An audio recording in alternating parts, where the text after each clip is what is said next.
9 CBSE board के धुरंधरों, math की सारी चिंता खत्म, क्योंकि बलून मैथ्स वर्ड 1 आपकी प्रिपरेशन कराएगा मैथमेटिक्स की 9, 10, 11, 12 एकेडमिक लेवल। पहला जो चैप्टर है 9th क्लास का, रेशनल और इरेशनल नंबर के बारे में उसमें है, और नंबर सिस्टम चैप्टर का नाम है। एक्सरसाइज 1.2 पे हम लोग पहुंच गए हैं। पिछले क्लास में प्लॉटिंग करना आपको सिखाए थे इरेशनल नंबर का, तो एक्सरसाइज 1.2 हम लोग लाया जाए, क्योंकि एग्जाम्पल 3 और 4 सॉल्व हो चुके हैं। पिछले वीडियो में देखिए।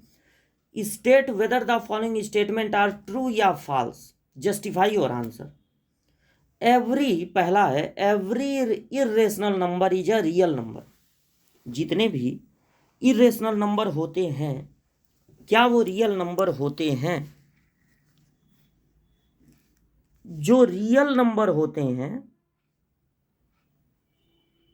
उन्हीं को तो दो कैटेगरी में बांटा जाता है, रेशनल और इरेशनल।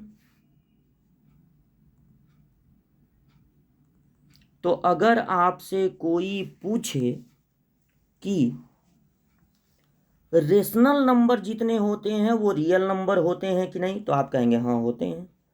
और इरेशनल नंबर जितने होते हैं वो सब रियल नंबर होते हैं कि नहीं, तो आप कहेंगे हाँ होते हैं। तो जब आपसे पूछा गया कि जितने भी इरेशनल नंबर हैं वो रियल नंबर होते हैं, तो आप कहेंगे कि ये ट्रू है, जो फर्स्ट है वो ट्रू है।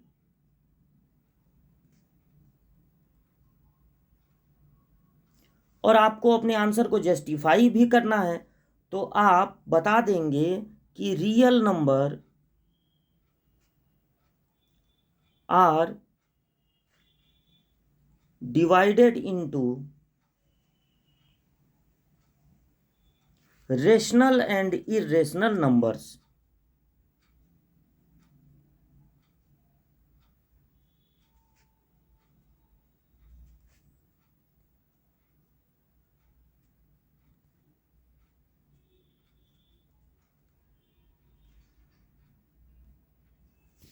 जितने रियल नंबर होते हैं उन्हीं को तो रेशनल और इरेशनल में बांटा जाता है।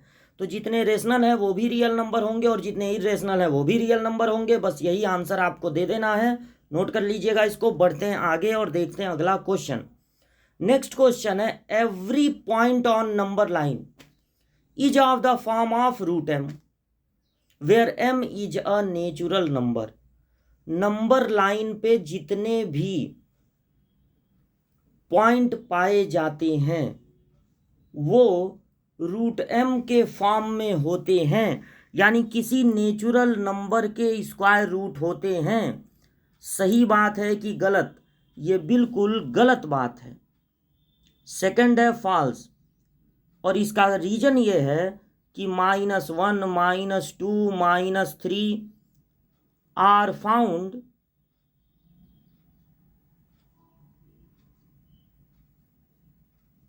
On number line. ये भी तो नंबर लाइन पर मिलते हैं जो निगेटिव नंबर हैं। Are found on number line but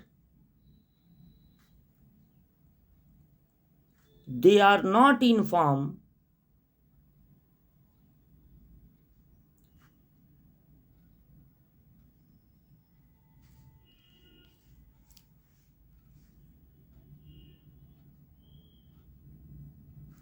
root M.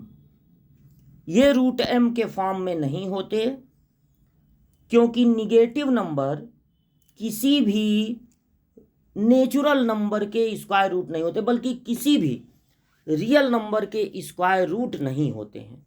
तो जो आपका सेकंड क्वेश्चन है उसमें आपको लिख देना है फॉल्स, और उसका रीजन बता देना है 2-3 एग्जाम्पल देकर कि -1, -2, -3 ये सब भी नंबर लाइन पर पाए जाते हैं, लेकिन ये किसी भी नेचुरल नंबर के स्क्वायर रूट नहीं है। तो ये नोट कर लेंगे। अब question number 3, every real number is irrational. नहीं, ऐसा कैसे होगा? जो रियल नंबर हैं उनको दो कैटेगरी में बांटा गया, रेशनल और इरेशनल। यानी कि ये अगर कोई कहे कि जितने भी रियल नंबर होते हैं वो सब इरेशनल होते हैं, तो ये गलत बात है। तो इसको भी आप एक एग्जाम्पल से, अगर आपका स्टेटमेंट फॉल्स है तो देखिए थर्ड जो है वो फॉल्स स्टेटमेंट है, तो इसमें आप लिख देंगे फॉल्स और इसका रीजन बता देंगे कि कोई भी ऐसा नंबर लेकर, जैसे √4 जो कि होता है 2 is real and not irrational. वो कह रहे थे कि जितने भी रियल नंबर होंगे वो इरेशनल होंगे, लेकिन हमने बता दिया √4 यानी 2 ये एक रियल नंबर है लेकिन ये इरेशनल नहीं है। तो ये आप आंसर नोट कर लेंगे। एवरी रियल नंबर, √4 भी लिखना कोई जरूरी नहीं है, 2 डायरेक्ट 2 भी लिख सकते हैं। 2 एक रियल नंबर है जो कि इरेशनल नहीं है, 3 एक रियल नंबर है जो कि इरेशनल नहीं है। रूट लगा के लिख देंगे तो और अच्छा है, क्योंकि रूट के हिसाब से 2 कैटेगरी में बांटा जाता है कि √4, √16, √25 ये सब हैं रेशनल, और √15, √17, 16 नहीं 17, √19 ये सब हैं इरेशनल। तो रूट लगा के बता देंगे तो और अच्छा रहेगा। नहीं तो आप ऐसे भी लिख सकते हैं 2 is real but not irrational, therefore every real number is irrational is a wrong statement. Second question है, ये रहा आपके सामने, are the square root of all positive integer irrational. क्या जितने भी पॉजिटिव इंटीजर हैं उनका स्क्वायर रूट इरेशनल होता है? नहीं भाई, नहीं होता है। उनके स्क्वायर रूट रेशनल भी हो सकते हैं और इरेशनल भी। इस पर काफ़ी डिस्कस किया गया था पिछले क्लास में भी हम लोग। आपको याद होगा कि हम बहुत सारे नेचुरल नंबर लिखे थे। ये तो पॉजिटिव इंटीजर का रहा, पॉजिटिव इंटीजर का मतलब रेशनल नंबर ही हो जाएगा। जैसे हम आपको बताए थे 1 है, 2 है, 3 है, 4 है। तो जब आप इस पर स्क्वायर रूट लगाएंगे तो देखिए इसका स्क्वायर रूट 1 होगा और इसका स्क्वायर रूट 2। तो ये दोनों क्या हैं? ये दोनों रेशनल हैं और इनके स्क्वायर रूट डेसिमल में आएंगे, नॉन टर्मिनेटिंग नॉन रिपीटिंग होंगे, इसलिए ये क्या हैं? ये इरेशनल है। तो जितने भी नेचुरल नंबर पॉजिटिव इंटीजर हैं उनका स्क्वायर रूट आप ऐसे भी दिखा सकते हैं, हियर देखिए, ये आपको समझाने के लिए था। आप ऐसे लिखिए √1, √4 are rational but √2, √3 are irrational. Therefore, this statement is wrong.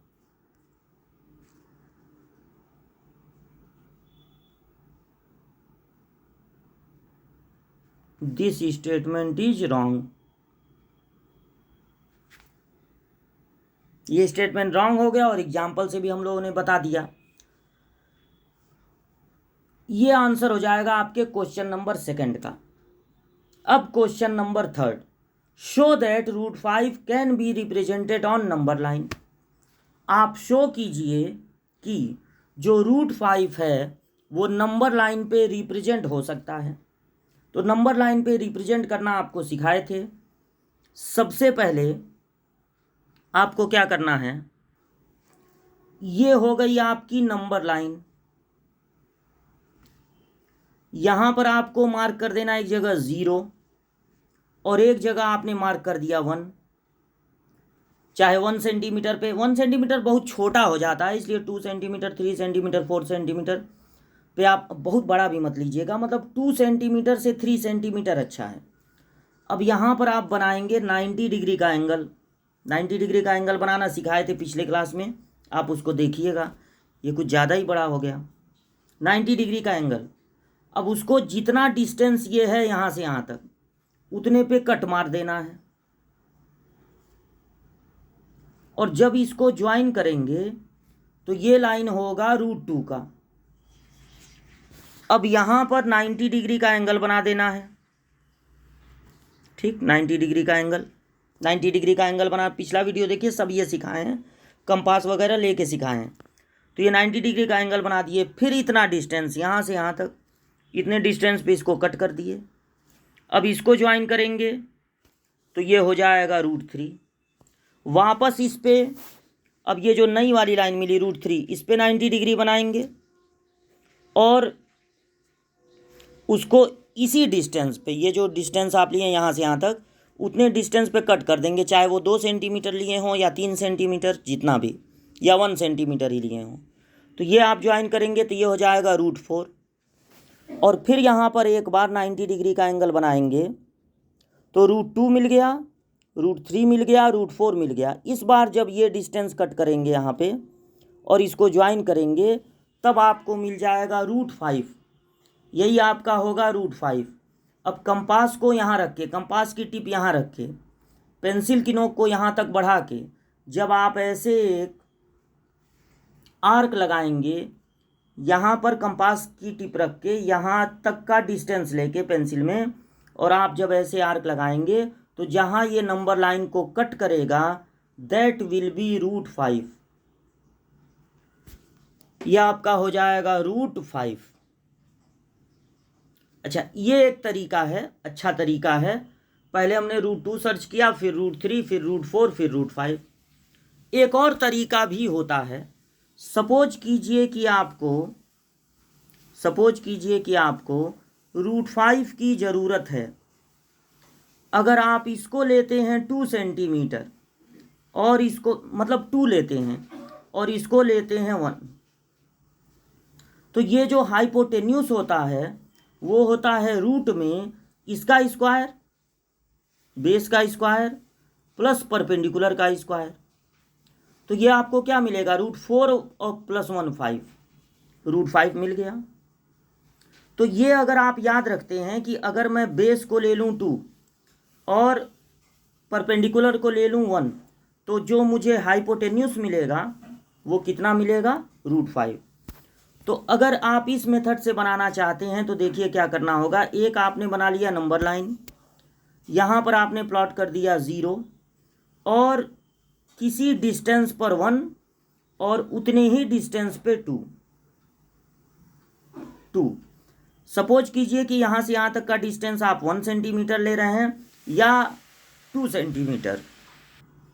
अगर आप 2 सेंटीमीटर का डिस्टेंस ले रहे हैं तो भी ये भले 4 सेंटीमीटर रहेगा यहाँ से यहाँ तक, लेकिन इसको 2 आप लिखेंगे। अब इस 2 पे आप बनाएंगे एक परपेंडिकुलर लाइन और यहाँ से यहाँ तक की डिस्टेंस, यहाँ से यहाँ तक पे इसको कट कर देंगे, तो ये कहलाएगा 1 और ये कहलाएगा 2। कंपास की टिप को यहाँ रख के पेंसिल को यहाँ तक बढ़ा के जब आप ऐसे आर्क लगाएंगे तो आप कहाँ पहुँचेंगे, √5 पे, क्योंकि ये डिस्टेंस, अगर ये डिस्टेंस 2 है, जरूरी नहीं 2 सेंटीमीटर हो, 2 है और ये डिस्टेंस 1 है, तो ये अपने आप हो जाएगा √5। और आप जानते हैं कि कंपास में जब पेंसिल की नोक चलती है तो ये डिस्टेंस अनचेंज्ड होता है, कभी बदलता नहीं है। यानी कि अगर ये √5 है तो ये भी √5 होगा। तो ये 2 तरीके हैं √5 को अगर प्लॉट करना है नंबर लाइन पे। तो ये एक्सरसाइज 1.2 हो गया कंप्लीट। और अब देखिए आपको क्या पढ़ना है, आपको पढ़ना है real number and their decimal expansion. Real number का डेसिमल एक्सपेंशन हम लोगों को पढ़ना है। और एग्जाम्पल 5 हम लोगों को सॉल्व करना है। Find the decimal expansion of 10/3, 7/8, 1/7। तो ये बहुत आसान काम है जो आप जूनियर क्लासेज में करते थे। बस 10 को डिवाइड करना है 3 से। 3 3 जा 9 हो जाएगा। रिमाइंडर 1। अब डेसिमल लगा देंगे तो यहाँ पर एक जीरो नोट हो जाएगा। फिर वापस 3 3 जा 9 और रिमाइंडर फिर बचेगा 1 माइनस करने पे। डेसिमल लगाइए तो एक जीरो नोट हो जाएगा। 3 3 जा 9। तो बार बार रिमाइंडर बच रहा है 1। इसका मतलब है अब ये 3 3 बार बार आता रहेगा, यानी कि 10/3 3.3333 इनफाइनाइट नंबर ऑफ टाइम्स तक आता रहेगा। इसे हम लिख सकते हैं 3.3 पर बार। अगर कोई नंबर बार बार रिपीट हो रहा है तो आप उस पर लगा सकते हैं बार। तो जब आपने 10 को 3 से डिवाइड किया तो एक ऐसा नंबर मिला जो नॉन टर्मिनेटिंग था और रिपीटिंग था। कभी रिमाइंडर 0 नहीं आ रहा है, हमेशा ये 1 आता रहेगा आता रहेगा आता रहेगा और बार बार यहाँ पर क्वेश्चन जो है वो 3 आता रहेगा। तो ये डेसिमल एक्सपेंशन है, आप इसको नोट कर लीजिएगा। अब बढ़ते हैं आगे। अब 7 को डिवाइड करना है 8 से, तो 7 डिवाइडेड बाई 8। 7 8 से स्मॉलर नंबर है तो पहले ही आपको डेसिमल लगाना होगा, तो 0 लिख लीजिए तब डेसिमल लगाइए। ये हो जाएगा 70। अब 8 का टेबल पढ़ेंगे। 8 8 जा 64, तो ये हो गया 8 8 जा 64। माइनस करने पे बचेगा 6। अब डेसिमल चूंकि लगाई है इसलिए 1 0 नोट हो जाएगा। 8 7 जा 56, बचा 4। डेसिमल लगाए तो एक जीरो नोट हो जाएगा। कभी 2 जीरो की जरूरत पड़ेगी तब एक और जीरो यहाँ पर इंक्रीज करना पड़ेगा। अब 8 5 जा 40, और जब आप माइनस करेंगे तो रिमाइंडर मिलेगा 0। अब यहाँ पर रिमाइंडर 0 मिल गया, यानी ये जो डिवीजन है यहीं पर ब्रेक हो गया, ख़त्म हो गया, मतलब एंड हो गया इसका। ऐसा क्यों हुआ, इस पे भी हम लोगों को डिस्कस करना है कि ऐसा क्यों हुआ। जब आपने 10 को डिवाइड किया 3 से तो रिमाइंडर 0 क्यों नहीं आया, क्यों बार बार नंबर रिपीट हो रहा है। और जब आपने 7 को डिवाइड किया 8 से तो क्यों ये डिवीजन एंड हो गया। आखिर कब ऐसा होगा कि डिवीजन एंड हो जाएगा, रिमाइंडर 0 मिल जाएगा, और कब ऐसा होगा कि रिमाइंडर 0 नहीं मिलेगा, इस पर भी हम लोगों को डिस्कस करना है। लेकिन अभी आप बस अपने दिमाग में ये बैठाइए कि कभी कभी रिमाइंडर 0 मिल रहा है और कभी कभी रिमाइंडर 0 नहीं मिल रहा है। तो इसको नोट कर लीजिएगा। अब हम लोग डिवाइड करते हैं 1 को 7 से। तो जब 1 को 7 से डिवाइड करेंगे, 1 डिवाइडेड बाई 7, तो डेसिमल लगा कर यहाँ पर 0 इंक्रीज कर लेंगे। 7 1 जा 7। अब रिमाइंडर बचा 3। फिर यहाँ डेसिमल लगा है, एक 0 यहाँ पर लिख लिया जाए, तो 0 बढ़ता जाएगा। और यहाँ पर इसको डिलीट करें। अब यहाँ हो जाएगा 7 4 जा 28,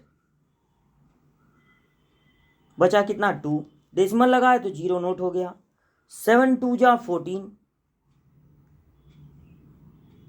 क्या बचा 6। फिर डेसिमल लगा है 0 नोट हो जाएगा। 7 8 जा 56,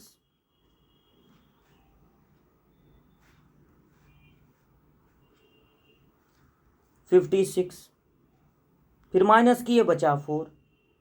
डेसिमल लगा है 0 नोट हो जाएगा। 7 5 जा 35, माइनस करने पर क्या बचा 5। फिर अब जगह है यहाँ, चलिए अभी थोड़ा और हो जाएगा 0। तो 7 7 जा 49। अब रिमाइंडर कितना आ गया 1, और स्टार्ट में कौन सा नंबर था 1। अब ये जो 142857 आया है वापस वही आएगा, क्योंकि डेसिमल लगा है, यहाँ पर आप 0 लिखेंगे तो 7 1 जा 7, यानी अब ये 142857 फिर आएगा और फिर रिमाइंडर बनाएगा, यानी 142857 142857। अब ये बार बार जिंदगी भर आता ही रहेगा। तो जब आप 1 को डिवाइड करेंगे 7 से तो 0.142857 ये इतने सारे नंबर बार बार रिपीट होंगे, तो आप 142857 पे लगा सकते हैं बार।